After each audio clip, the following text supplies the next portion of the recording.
ಆತ್ಮೀಯ ವಿದ್ಯಾರ್ಥಿಗಳೇ, ಇವತ್ತಿನ ತರಗತಿಯಲ್ಲಿ ನಾವು ಭೂಗೋಳ ವಿಷಯದ ಆಫ್ರಿಕಾ ಕೇಂದ್ರೀಯ ಭೂಖಂಡ ಎಂಬ ಪಾಠದ ಬಗ್ಗೆ ಚರ್ಚೆ ಮಾಡೋಣ. ಈ ಪಾಠದಲ್ಲಿ ಆಫ್ರಿಕಾದ ಪ್ರಾಕೃತಿಕ ಲಕ್ಷಣಗಳು, ನದಿಗಳು, ವಾಯುಗುಣ, ಸ್ವಾಭಾವಿಕ ಸಸ್ಯವರ್ಗ, ವ್ಯವಸಾಯ, ಕೈಗಾರಿಕೆಗಳು ಇಷ್ಟು ವಿಷಯಗಳ ಬಗ್ಗೆ ತಿಳಿದುಕೊಳ್ಳುತ್ತೇವೆ. ಇವತ್ತಿನ ತರಗತಿಯಲ್ಲಿ ನಾವು ಆಫ್ರಿಕಾದ ಪ್ರಾಕೃತಿಕ ಲಕ್ಷಣಗಳ ಬಗ್ಗೆ ತಿಳಿದುಕೊಳ್ಳೋಣ. ಈ ರೀತಿಯ ವಿಭಿನ್ನ ಸಂಸ್ಕೃತಿಯುಳ್ಳ ಜನರು ಯಾವ ಖಂಡದಲ್ಲಿ ಕಂಡುಬರುತ್ತಾರೆ? ಆಫ್ರಿಕಾ ಖಂಡದಲ್ಲಿ ಕಂಡುಬರುತ್ತಾರೆ.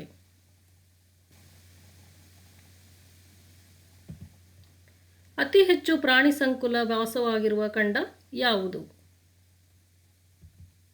ಆಫ್ರಿಕಾ ಖಂಡ.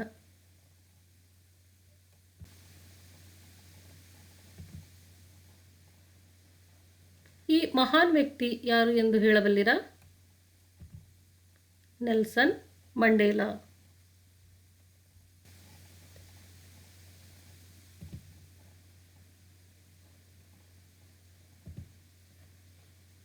ನಾವು ಮೊದಲು ನೋಡಿದ ಚಿತ್ರ ಆಫ್ರಿಕಾದ ಜನರು. ಎರಡನೆಯ ಚಿತ್ರ ಆಫ್ರಿಕಾದ ಕಾಡುಗಳಲ್ಲಿ ಕಂಡುಬರುವ ಪ್ರಾಣಿಗಳ ರಾಶಿ. ಮೂರನೆಯ ಚಿತ್ರ ಆಫ್ರಿಕಾದ ವರ್ಣಭೇದ ನೀತಿಯ ವಿರುದ್ಧ ಹೋರಾಡಿ ಗೆದ್ದ ನೆಲ್ಸನ್ ಮಂಡೇಲಾ ಅವರು. ವಿಭಿನ್ನ ಸಂಸ್ಕೃತಿ, ಅಗಾಧವಾದ ನೈಸರ್ಗಿಕ ಸಂಪನ್ಮೂಲ, ಅಪಾರ ಪ್ರಾಣಿ ಪಕ್ಷಿ ಸಂಕುಲ, ವಿಭಿನ್ನ ವಾಯುಗುಣ, ಉದ್ದವಾಗಿ ಹರಿಯುವ ನದಿಗಳನ್ನು ಹೊಂದಿರುವ ಖಂಡವೇ ಆಫ್ರಿಕಾ ಖಂಡ.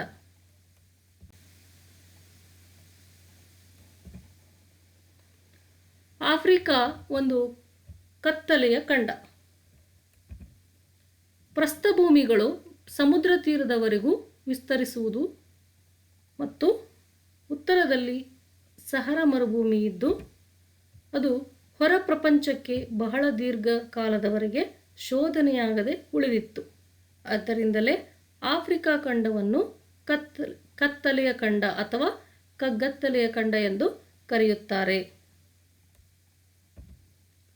ಆಫ್ರಿಕಾ ಖಂಡವು ಏಷ್ಯಾದ ನಂತರ ಪ್ರಪಂಚದ ಎರಡನೆಯ ಅತ್ಯಂತ ದೊಡ್ಡ ಖಂಡವಾಗಿದೆ. ಇದು ಜನಸಂಖ್ಯೆಯಲ್ಲಿ ಎರಡನೆಯ ಸ್ಥಾನದಲ್ಲಿದೆ. ಆಫ್ರಿಕಾ ಖಂಡದಲ್ಲಿ 52 ದೇಶಗಳು ಬರುತ್ತವೆ.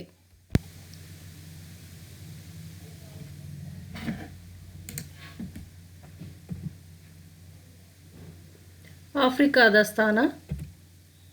ಆಫ್ರಿಕಾ ಖಂಡವು 37 ಡಿಗ್ರಿ ಉತ್ತರ ಮತ್ತು 35 ಡಿಗ್ರಿ ದಕ್ಷಿಣ ಅಕ್ಷಾಂಶ ಹಾಗೂ 17 ಡಿಗ್ರಿ ಪಶ್ಚಿಮ ಮತ್ತು 50 ಡಿಗ್ರಿ ಪೂರ್ವ ರೇಖಾಂಶಗಳ ನಡುವೆ ನೆಲೆಸಿದೆ. ಆಫ್ರಿಕಾದ ಪಶ್ಚಿಮ ಭಾಗದಲ್ಲಿ ಪ್ರಧಾನ ರೇಖಾಂಶವು ಉತ್ತರ ದಕ್ಷಿಣವಾಗಿ ಹಾಯ್ದು ಹೋಗುತ್ತದೆ. ಕರ್ಕಾಟಕ ವೃತ್ತ ಮತ್ತು ಮಕರ ವೃತ್ತಗಳೆರಡೂ ಹಾಯ್ದು ಹೋಗಿವೆ. ಭೂಮಧ್ಯ ರೇಖೆಯು ಹೆಚ್ಚು ಕಡಿಮೆ ಈ ಖಂಡದ ಮಧ್ಯಭಾಗದಲ್ಲಿ ಹಾಯ್ದು ಹೋಗುವುದರಿಂದ ಇದನ್ನು ಕೇಂದ್ರೀಯ ಖಂಡವೆನ್ನುವರು.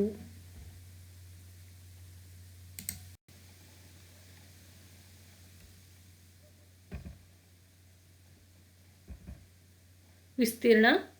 ಆಫ್ರಿಕಾದ ಒಟ್ಟು ವಿಸ್ತೀರ್ಣ 30.4 ಮಿಲಿಯನ್ ಚದರ ಕಿಲೋಮೀಟರ್. ಇದು ದಕ್ಷಿಣೋತ್ತರವಾಗಿ 8,000 ಕಿಲೋಮೀಟರ್ ಉದ್ದ ಮತ್ತು ಪೂರ್ವ ಪಶ್ಚಿಮವಾಗಿ 7,400 ಕಿಲೋಮೀಟರ್ ಅಗಲವಾಗಿದೆ. ಆಲ್ಗಿರಮ್ ಆಫ್ರಿಕಾದ ಉತ್ತರ ತುದಿಯಾದರೆ ಅಗುಲ್ಲಾಸ್ ಭೂಶಿರವು ದಕ್ಷಿಣ ತುದಿಯಾಗಿದೆ. ಭೌಗೋಳಿಕ ಸನ್ನಿವೇಶ. ಉತ್ತರದಲ್ಲಿ ಮೆಡಿಟೇರಿಯನ್ ಸಮುದ್ರ, ಪಶ್ಚಿಮಕ್ಕೆ ಅಟ್ಲಾಂಟಿಕ್ ಸಾಗರ, ಪೂರ್ವಕ್ಕೆ ಕೆಂಪು ಸಮುದ್ರ ಹಾಗೂ ಹಿಂದೂ ಸಾಗರಗಳು ಸುತ್ತುವರೆದಿವೆ. ಹಿಂದೆ ಈ ಖಂಡದ ಈಶಾನ್ಯ ಭಾಗವು ಸಿನಾಯ್ ಪರ್ಯಾಯ ದ್ವೀಪದಿಂದ ಏಷ್ಯಾದೊಂದಿಗೆ ಜೋಡಣೆಯಾಗಿದ್ದು ಈಗ ಅದು ಸೂಯೆಜ್ ಕಾಲುವೆಯಿಂದ ಪ್ರತ್ಯೇಕಗೊಂಡಿದೆ. ಜಿಬ್ರಾಲ್ಟರ್ ಜಲಸಂಧಿಯಿಂದ ಯುರೋಪ್ ಖಂಡವು ಹಾಗೂ ಕೆಂಪು ಸಮುದ್ರದಿಂದ ಅರೇಬಿಯಾ ಪರ್ಯಾಯ ದ್ವೀಪ ಆಫ್ರಿಕಾದಿಂದ ಪ್ರತ್ಯೇಕಗೊಂಡಿದೆ. ಆಫ್ರಿಕಾ ಖಂಡದ ಸಮುದ್ರ ತೀರ 30,500 ಕಿಲೋಮೀಟರ್ ಉದ್ದವಾಗಿದೆ. ಪ್ರಾಕೃತಿಕ ಲಕ್ಷಣಗಳು: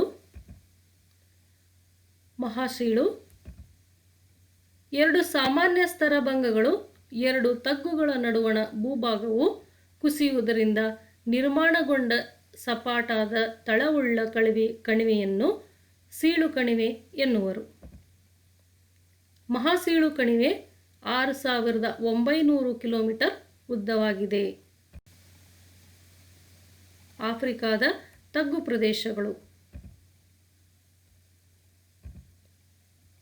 ಸುಡಾನ್ ತಗ್ಗು ಪ್ರದೇಶ, ಚಾಡ್ ತಗ್ಗು ಪ್ರದೇಶ, ಜೋಫ್ ತಗ್ಗು ಪ್ರದೇಶ, ಕಾಂಗೋ ತಗ್ಗು ಪ್ರದೇಶ ಅಥವಾ ಜೈರೆ ತಗ್ಗು ಪ್ರದೇಶ, ಕಲಹರಿ ತಗ್ಗು ಪ್ರದೇಶ. ಇವಿಷ್ಟು ಆಫ್ರಿಕಾದ ತಗ್ಗು ಪ್ರದೇಶಗಳು. ಸರೋವರಗಳು: ಹಾಗಾದರೆ ಅಲ್ಲಿ ಯಾವ ಯಾವ ಸರೋವರಗಳು ಕಂಡುಬರುತ್ತವೆ? ಆಫ್ರಿಕಾ ಖಂಡವು ಆರ್ಥಿಕ ಸಾಮರ್ಥ್ಯವನ್ನು ವೃದ್ಧಿಸುವ ಅನೇಕ ಸರೋವರಗಳನ್ನು ಹೊಂದಿದೆ. ಈ ಸರೋವರಗಳು ಸೌಂದರ್ಯದಿಂದ ಕೂಡಿದ್ದು ಪ್ರವಾಸೋದ್ಯಮ ಅಭಿವೃದ್ಧಿಗೆ ಪ್ರೇರಣೆಯಾಗಿದೆ. ಸೀಳು ಕಣಿವೆಯ ಪಶ್ಚಿಮಕ್ಕೆ ಆಲ್ಬರ್ಟ್, ಎಡ್ವರ್ಡ್, ಕಿವು, ಟಾಂಗನಿಕ್ ಮತ್ತು ನ್ಯಾಸ ಸರೋವರಗಳು ಕಂಡುಬರುತ್ತವೆ. ಅಲ್ಲದೆ ಸೀಳು ಕಣಿವೆಯ ಪೂರ್ವಕ್ಕೆ ರುಡಾಲ್ಫ್ನ ಟ್ರೋನ್, ಸಿಯಾಸ್ ಸರೋವರಗಳು ಇವೆ.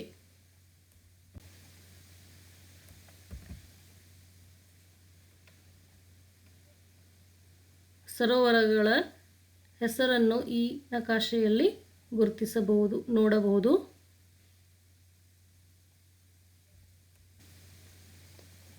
ಪರ್ವತಗಳು: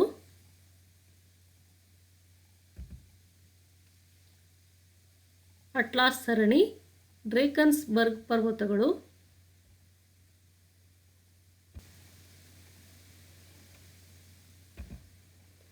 ಕಿಲಿಮಂಜಾರೋ ಪರ್ವತಗಳು.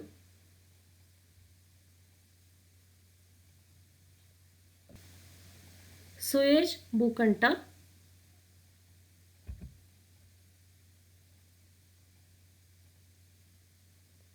ಈ ಮ್ಯಾಪಿನಲ್ಲಿ ನಾವು ಸುಯೆಜ್ ಕಾಲುವೆಯನ್ನು ನೋಡಬಹುದಾಗಿದೆ.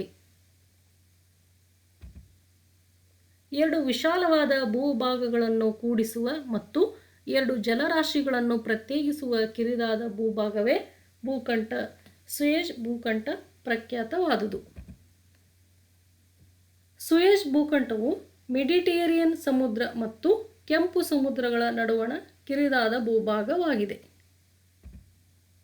ಅದು ಆಫ್ರಿಕಾ ಮತ್ತು ಏಷ್ಯಾ ಖಂಡಗಳನ್ನು ಸೇರಿಸುವಂಥದ್ದು. ಪ್ರಸ್ತುತ ಆಫ್ರಿಕಾ ಖಂಡದ ದೇಶಗಳಲ್ಲಿ ಒಂದಾದ ದೇಶಕ್ಕೆ ಈ ಭೂಕಂಟ ಭಾಗವು ಸೇರಿದೆ ಮತ್ತು ಆಫ್ರಿಕಾದ ಈಶಾನ್ಯ ಭಾಗದಲ್ಲಿದೆ.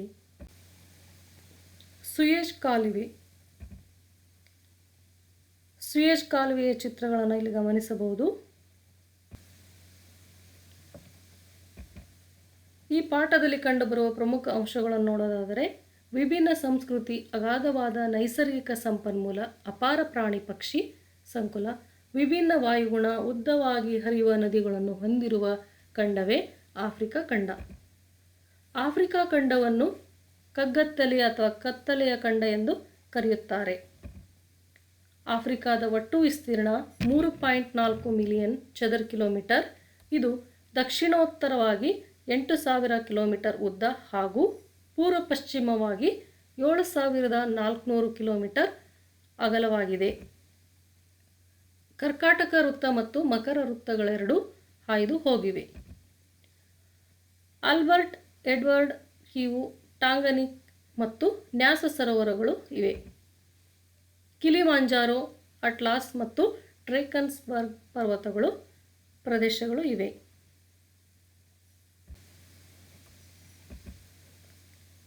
ಬಿಟ್ಟ ಸ್ಥಳ ತುಂಬಿರಿ. ಆಫ್ರಿಕಾ ಖಂಡದ ಇನ್ನೊಂದು ಹೆಸರು ಭೂಮಧ್ಯ ರೇಖೆಯು ಈ ಖಂಡದ ಮಧ್ಯೆ ಹಾದು ಹೋಗಿರುವುದರಿಂದ ಹೀಗೂ ಕರೆಯುತ್ತಾರೆ. ಆಫ್ರಿಕಾದ ಉತ್ತರ ತುದಿ. ಎರಡು ತಗ್ಗುಗಳ ನಡುವಣ ಭೂಭಾಗವು ಕುಸಿಯುವುದರಿಂದ ನಿರ್ಮಾಣಗೊಂಡ ಸಪಾಟಾದ ತಳವುಳ್ಳ ಕಣಿವೆ. ಆಫ್ರಿಕಾದ ಎತ್ತರವಾದ ಶಿಖರ. ಈ 5 ಬಿಟ್ಟ ಸ್ಥಳಗಳಿಗೆ ನಾವು ಉತ್ತರಗಳನ್ನು ನೋಡೋಣ. ಆಫ್ರಿಕಾದ ಖಂಡದ ಇನ್ನೊಂದು ಹೆಸರು ಕತ್ತಲೆಯ ಖಂಡ. ಭೂಮಧ್ಯ ರೇಖೆಯು ಈ ಖಂಡದ ಮಧ್ಯೆ ಹಾದು ಹೋಗುವುದರಿಂದ ಭೂಕೇಂದ್ರೀಯ ಅಥವಾ ಕೇಂದ್ರೀಯ ಖಂಡ ಎಂದು ಕರೆಯುತ್ತಾರೆ. ಆಫ್ರಿಕಾದ ಉತ್ತರ ತುದಿ ಗಿರಂ. ಎರಡು ತಗ್ಗುಗಳ ನಡುವಣ ಭೂಭಾಗವು ಕುಸಿಯುವುದರಿಂದ ನಿರ್ಮಾಣಗೊಂಡ ಸಪಾಟಾದ ತಳವುಳ್ಳ ಕಣಿವೆ ಸೀಳು ಕಣಿವೆ. ಆಫ್ರಿಕಾದ ಎತ್ತರವಾದ ಶಿಖರ ಕಿಲಿಮಾಂಜಾರೋ.